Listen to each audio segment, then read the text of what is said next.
Welcome to the BrightInsight Digital Health C-Suite Series. I'm Jamie Burgess, Senior Vice President of Marketing at BrightInsight. Joining me today at NASDAQ's broadcast studio from the 42nd Annual JP Morgan Healthcare Conference is Ashish Agarwal, CTO, BrightInsight. Ashish, thank you for being here. Thank you, Jamie. So excited to be here today. So let's start with a question that may seem obvious to you, but for a layperson like the rest of us, maybe isn't a topic that's broadly understood. How would you describe AI and generative AI and the differences? Great question. I think the best way to answer that question is with examples. But just to begin with, AI in general is you take a computer or a system which performs tasks which a normal human being would do. Just if you take examples to its simplicity, AI has been in existence for a long time, right? We all live and breathe. So if I just take some simple examples like voice recognition, we all use Siri, Alexa, Google Voice Assistant. Take examples of photo recognition.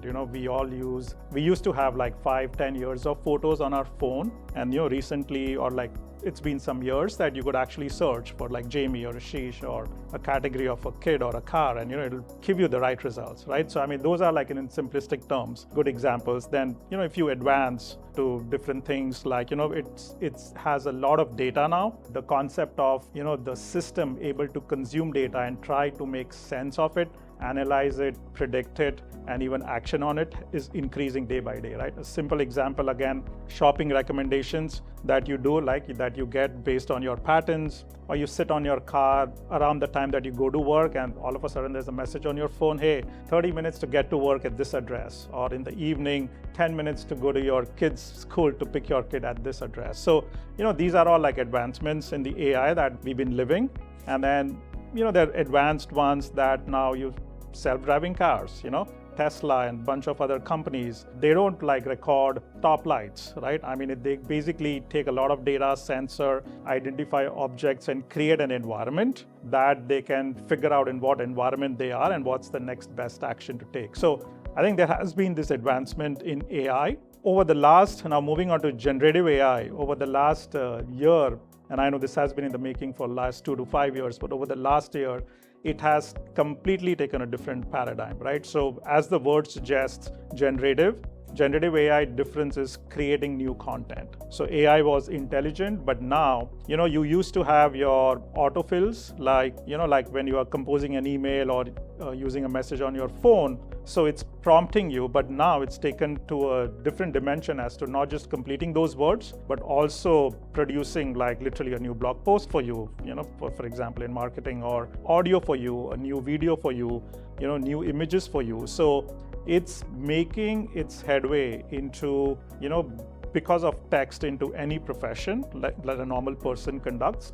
be it sales, marketing, HR, or like developers a lot in writing code, writing unit tests for social media, consumer media, in terms of images, audio, video, in terms of editing. So I think that is basically the next wave. That is generative AI. In simplistic words, generate new content based on all the intelligence that it has. So you've spent your whole career leading tech organizations, building SaaS companies.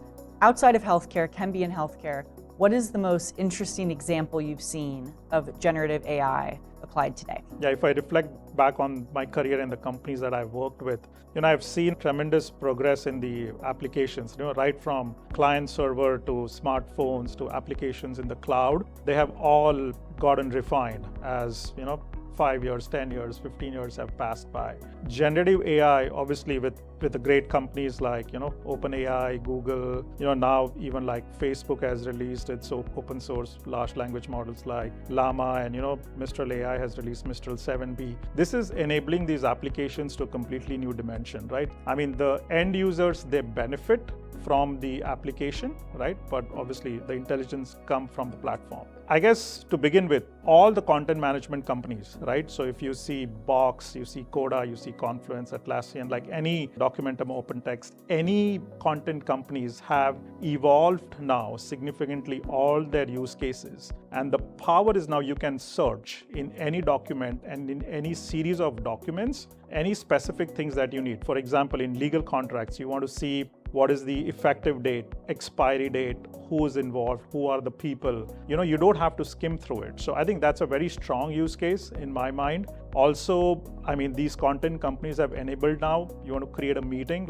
just create an agenda for you, take a summary of your meeting, take an action items, auto completion and generation. So I think the content companies, because I worked in content management for a long time, I think that's where I see it's influencing this significantly. But a lot of these other application companies, like if you see CRM, right, that has gone pretty well because now the sales rep and all the customer facing teams have a lot of data and insights over, again, years to the customers that they are interacting, that what they've bought, what issues they had, who's who in the company. And similarly, I have multiple examples I can take in the IT field. Again, there's a lot of startups that you will see, like ServiceNow obviously is at the helm of it, but a lot of startups also you will see where they are again taking IT to new dimension in terms of self-service, right? Like, hey, Jamie joined a company, okay, procure a laptop, procure a phone, take it through the approval. So there are a lot of these examples out there in the market today that I think are really significantly transforming the way people work. Switching gears to healthcare, probably one of the most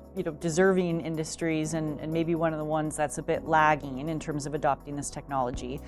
Let's go to BrightInsight specifically. What use cases is your team, our engineering team, prioritizing and why?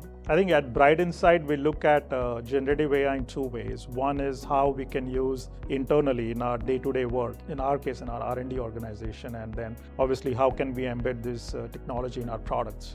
Just simplistically in our world, internally, we've been trying to cater use cases is more towards documentation comes to mind, that our team is collating all the documentation and putting it all together so that it's easy for the ecosystem to consume. Secondly, obviously take all the APIs of our platform. We are a platform company and we are using generative AI techniques to see how this could generate some starter code in terms of leveraging our platform APIs to develop applications, a lot of unit test building that we are exploring, right? So some of the work that a typical developer does, a lot of some mundane tasks, how that could be simplified and increase the productivity of our team. So that's a lot of internal work that we are doing.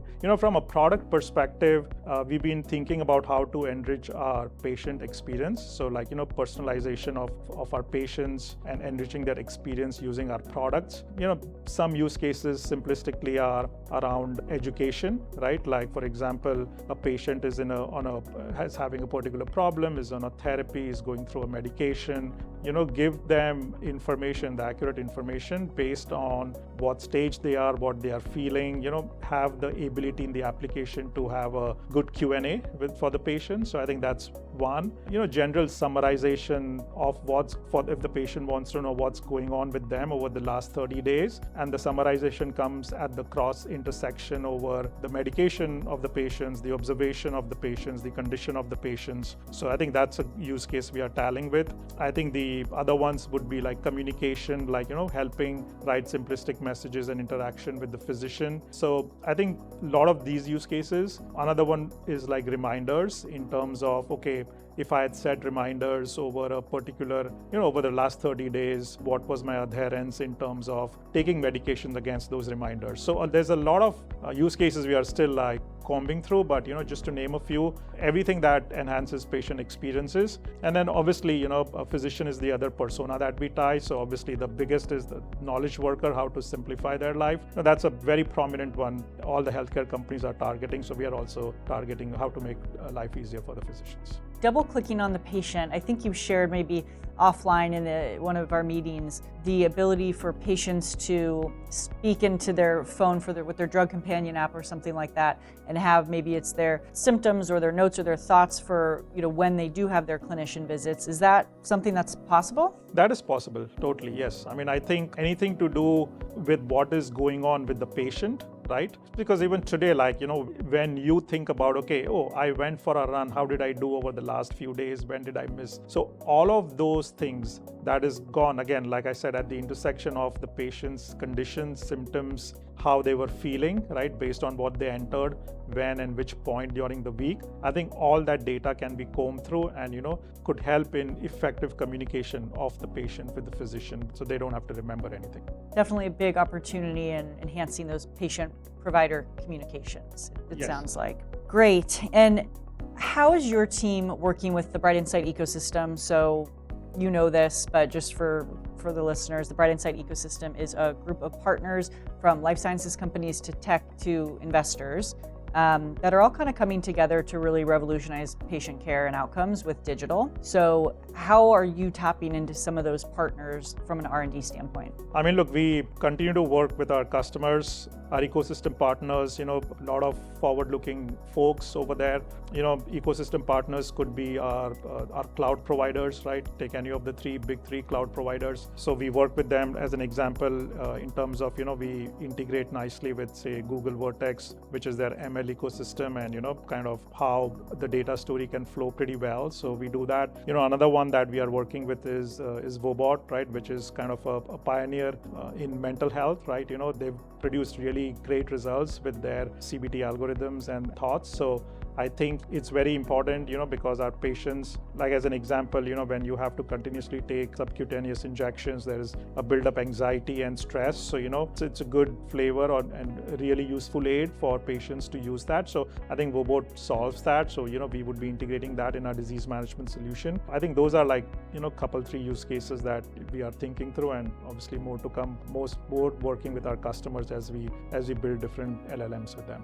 Great to have, just as a patient, a mental health sort of support within your drug companion app to kind of help you adhere, persist, et cetera. So that's fascinating. Let's go back. I'm going to get personal with you.